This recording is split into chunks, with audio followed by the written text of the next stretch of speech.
नमस्कार फ्रेंड, प्रश्न है त्रिभुज एसीडी में क्रमशः भुजा एसी और एडी पर दो बिंदु बी और ई इस प्रकार है कि बीई सीडी के समांतर है। सीडी बराबर 9 centimetre, BE 6, AB 5, ED 2 centimetre है। क्रमशः एई और बीसी की लंबाई ज्ञात करें। ठीक है, सबसे पहले हम लोग एक त्रिभुज बना लेते हैं। चलिए एक छोटा सा त्रिभुज बना लिए। नाम क्या है? एसीडी। ए सी डी। एसी और एडी पर, एसी पर एक बिंदु है और एडी पर भी आपका एक बिंदु है।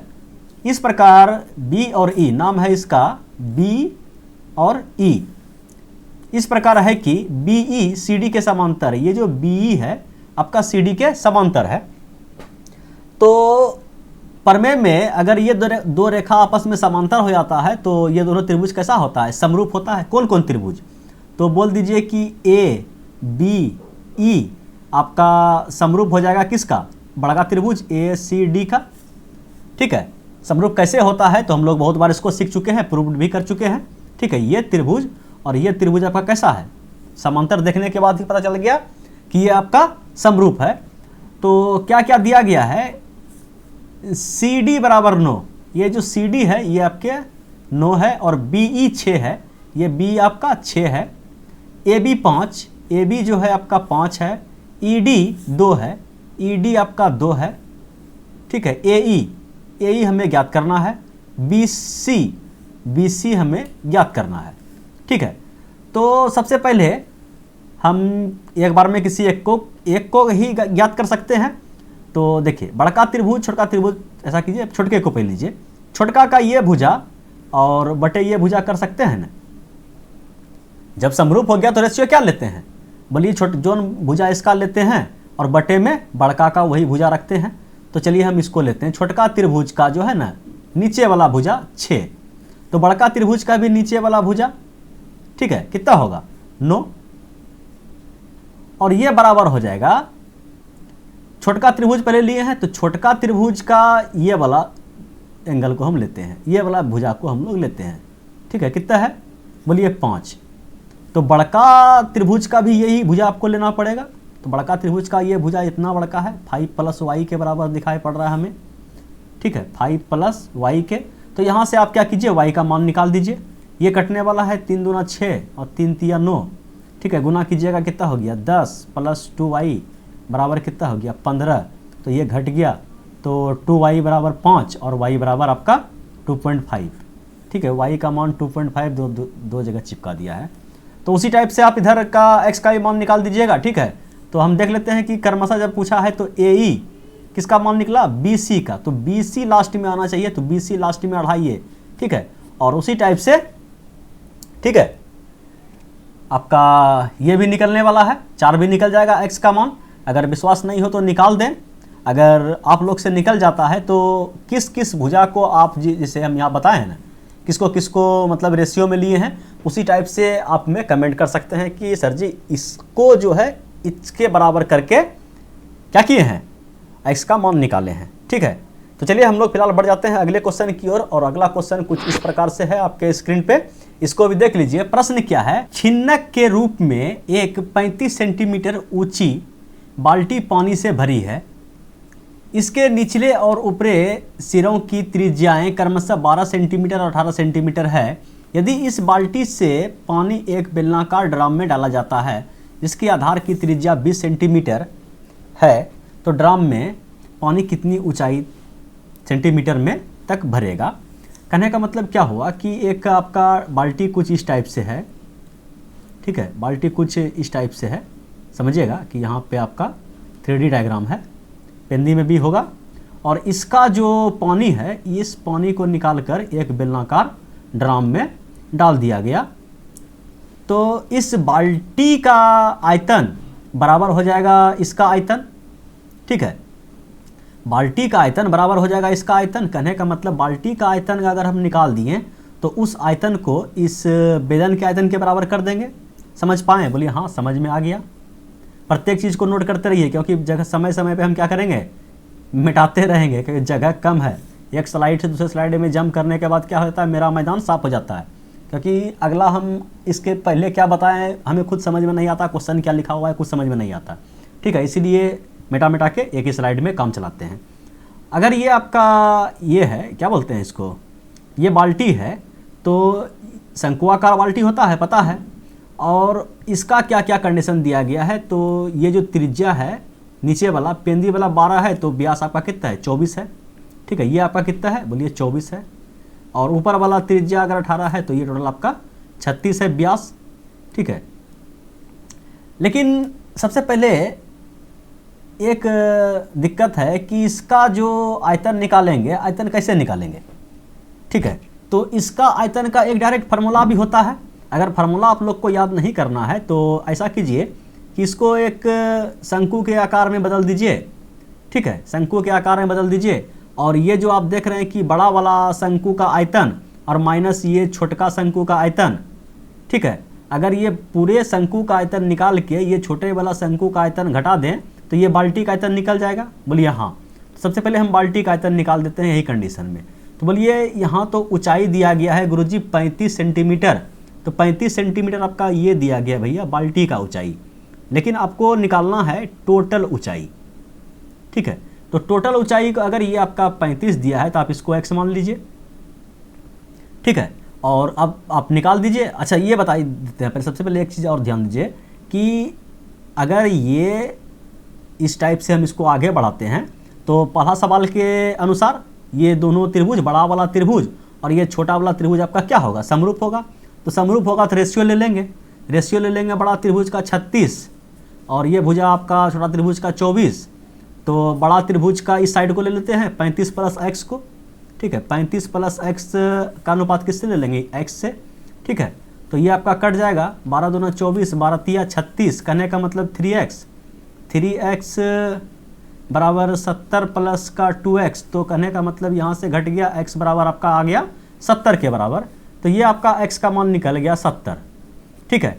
तो बड़ा शंकु का ऊंचाई को हम बोल सकते हैं कि 70 प्लस 35 105, ठीक है। और छोटा शंकु को क्या बोलेंगे, तो छोटा शंकु का ऊंचाई x है, ठीक है। इसको स्मॉल h से लिख देते हैं, ठीक है। इसको स्मॉल h से लिख दिए। यहाँ तक समझने में किसी को कोई दिक्कत तकलीफ परेशानी नहीं होना चाहिए।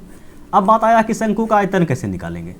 तो शंकु का आयतन निकालेंगे तो थोड़ा सा मेरा जगह तो लेवे करेगा, लेकिन यहाँ एक कंडीशन दिया गया, शंकु का आयतन जो है पानी बेलनाकार, ठीक है, बेलनाकार ड्राम में डाला जाता है, आपको पहले बता दिए। अगर शंकु का आयतन निकालना है, शंकु का आयतन कैसे निकालिएगा, बोलिए कि 1/3 और पाई r² h और माइनस का 1/3 पाई r², इसको कैपिटल H लिख दीजिए तब समझ में आएगा बढ़िया से, ठीक है। इसको आप कैपिटल H लिख दीजिए, पाई r² h और पाई r² h। ये शंकु का आयतन निकल गया। और यही आयतन जो है आपका बेलनाकार ड्राम का होने वाला है, तो इसका क्या होगा पाई r² h, ठीक है। इसको r भी कर दें, बेलनाकार का है, और पाई r² h भी कर देते हैं, ठीक है। कोई दिक्कत, बोलिए कोई दिक्कत नहीं। अब इस सब मैदान साफ कर दें, बोलिए एक सेकंड पहले वैल्यू पुट कर लीजिए उसके बाद साफ कीजिएगा। तो यहाँ से देखिए कुछ कॉमन आने वाला है, पहले वैल्यू पुट कीजिए 1/3 पाई, r का मान कितना, कैपिटल R का मान, बोलिए टोटल ये 36 था तो r 18 है ना, 18 का स्क्वायर, ठीक है, 18 का स्क्वायर। और h का मान कितना है कैपिटल का, बोलिए कि 35 और 70 105, ठीक है, 105 गुना 105 और माइनस का 1/3 पाई का मान कितना है, बोलिए पाई को भी रहने दे, पाई कटेगा। और r का मान कितना है, बोलिए कि अगर ये 24 है तो 12, ठीक है, 12 का स्क्वायर। और इस h का मान कितना, बोलिए इस h का मान x का मान 70, ठीक है। ये आपका पाई r² h के बराबर है, समझ पा रहे हैं, बोलिए हाँ। अब मैदान साफ करते हैं, अब कोई दिक्कत तकलीफ परेशानी नहीं होना चाहिए, टोटल चीज़ का मान हम लोग निकाल लिए हैं, ठीक है। तो अब देखिए दोनों में कुछ कॉमन आने वाला है, बोलिए कि बिल्कुल कॉमन आने वाला है। तो क्या क्या कॉमन लीजिएगा, 1/3 कॉमन ले लीजिए, पाई भी कॉमन ले लीजिए, ठीक है। तो 1/3 पाई कॉमन ले लिए, तो यहाँ बचा कितना 18 का स्क्वायर। 18 का स्क्वायर कितना होता है, सभी को पता है 324 होता है। और ये आपका कितना है, गुना में 105 है, गुना में आपका 105 है। माइनस 1/3 पाई तो कॉमन निकल गया, बराबर है 44 से 144 और गुना का आपका 70 है, ठीक है। और ये तो पूरा मैदान यहाँ उतारे हैं, समझे।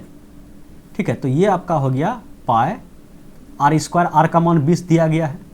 ठीक है, बेलनाकार का त्रिज्या 20 पाए आर स्क्वायर, और इसका एच जो है ये स्क्वायर है, कहने का मतलब इसको 2 बार लिख दीजिए। ठीक है, इसको 2 बार लिख दीजिए, 20 गुना 20 पाए आर स्क्वायर एच, 20 गुना 20 और एच। अब देखिए पाई से पाई कट गया, कटा ना, पाई से पाई कट गया। अब इस दोनों से क्या कीजिए आप 35 कॉमन ले लीजिए। देखिए यहाँ भी 35 का मल्टीपल है, यहाँ भी 35 का मल्टीपल है, तो 35 अगर हम इससे बाहर निकाल दिए तो 35/3 और ये कितना हो गया, 35 निकल गया तो 324 गुना 3 हो जाएगा। 35 दिया 105, 324 गुना 3। ठीक है, कहने का मतलब अगर इसको 3 से गुना किया, 4 तिया 12 कर दूँ, हाथ में 1, 3 दूना 6, 6 1 7 और 3 तिया 9। ठीक है, और इसको माइनस में कीजिएगा, इससे 35 निकाल दिए तो 2 निकल गया, तो ये हो गया आपका 288। ठीक है, 144 दुना 288। और इधर आपका क्या बच गया, बोलिए 20 गुना 20 गुना एच, 20 गुना 20 गुना एच। बोलिए अब मैदान साफ करें, बोलिए अब कहाँ लिखेंगे। बाकी तो आप अगर कॉपी पेपर में अगर पेन पेपर उठा के अगर नोट करते हुए आ रहे हैं तो हमसे पहले आपका आंसर भी आ गया होगा। ठीक है, और कोई अगर ट्रिक का बात किया जाए कि पाए है, पाए का मान 22/7 होता है, और 22/7 22 जो है आपका 11 से कटता है, तो वह ऑप्शन होगा जो 11 का मल्टीपल होगा। तो एग्जामिनर भी बुड़बक थोड़ी है बैठा है, कुछ ना कुछ 2 ऑप्शन सेट करके दिया होगा कि 2 ऑप्शन 11 से कट जाए।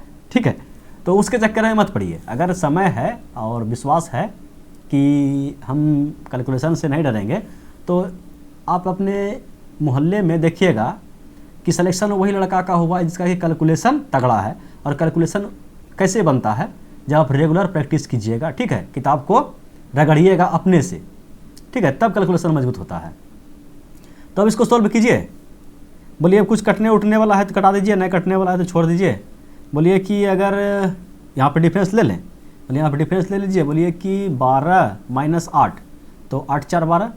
ठीक है, यहाँ कितना बचा, बोलिए यहाँ बचा 6, तो 6 - 8 करने का मतलब 16, 16 में 8 गया 8। यहाँ कितना बचा, बोलिए कि यहाँ 50 लिए थे ना, बोलिए यहाँ 50 लिए थे, 8 8 - 2 चला गया तो 6 बच गया। ठीक है, और ये आपका 35 पहले से गुना है, और ये जो इधर आपका गुना में है इधर आपका भाग में आ जाएगा, 20 गुना 20, 20 गुना 20 भाग में आ जाएगा, और ये 3 पहले से आपका भाग में इधर पड़ा हुआ है। तो अब ये एच का मान आ गया। बस इसको सॉल्व कीजिए और आंसर चिपका दीजिए। बोलिए इसको सॉल्व कीजिए और आंसर चिपका दीजिए। बोलिए कि 8 4 12, 12 6 18 कटने वाला है, 3 से कटेगा तो ये कट गया, 3 दूना 6, 3 दूना 6 और 8 तिया 24। बोलिए कट गया ना। और ये आपका कट जाएगा, 5 से कटने वाला है, 5 7 35, 5 चौके 20, और ये 4 से कटेगा, 4 से नहीं कटेगा, 2 से तो ज़रूर कटेगा, 4 से नहीं कटेगा तो 2 से ज़रूर कटेगा। ये 4 से कटाने का कोशिश कीजिए तो एक लास्ट का 2 अंक 4 से 7 चौक 28, हाँ कट जाएगा। तो 4 से कटा, ये आपका 4 पंचे 20। ठीक है, 4 पंचे 20, 7 चौक 28, 57। तो 57 गुना 7 और भागा 20। ठीक है, 57 गुना 7 भागा 20 करने का मतलब थोड़ा सा एक बार लास्ट में कलर चेंज कर लेते हैं। 7 7 49 करी 9, हाथ में 4, 7 5 35 और 35 4 कितना होता है, 35 4 कितना होता है, इतना होता है क्या। ठीक है, और ये भागा आपका 20 के बराबर है। तो 20 से अगर आप भाग दीजिएगा तो कहने का मतलब कितना हो गया, 9 का आधा 4.5 और 19 दूना 38। ठीक है, तो कितना आ जाएगा, लगभग 19 से अधिक आएगा। अगर भाग देना है तो देखिए उतना डरने की घबराने की कोई ज़रूरत नहीं है। ये 19 बार में 38 खाया। ठीक है, 38 खाया, 1 आया। ठीक है, फिर ये आपका 9 दूना 18 खाएगा। ठीक है, 9 दूना 18 खाया, कहने का मतलब यहाँ दशमलव आ जाएगा 19.9 ऑप्शन नंबर आपका डी जा रहा है। ठीक है, अरे भैया है कैलकुलेशन वीक तो है। ठीक है, टेंशन क्या लेना है, जैसे जिसको सुविधा मिलता है वैसे मारिए। ठीक है, कोई दिक्कत तकलीफ परेशानी हो तो बिंदास कमेंट कर सकते हैं। ठीक है, उसके लिए आप स्वतंत्र है, हर कमेंट का रिप्लाई 110% हम यहाँ से देते हैं। Thanks for watching video. यही था भैया आज का लास्ट क्वेश्चन। जाते जाते वीडियो को लाइक कर दीजिए, अपने दोस्तों में शेयर कर दीजिए। चैनल पर नए हैं सब्सक्राइब करके बेल आइकन को ऑल पर सेट कर दीजिए, तभी तो नोटिफिकेशन पहुंचेगा। Thanks for watching video, thank you.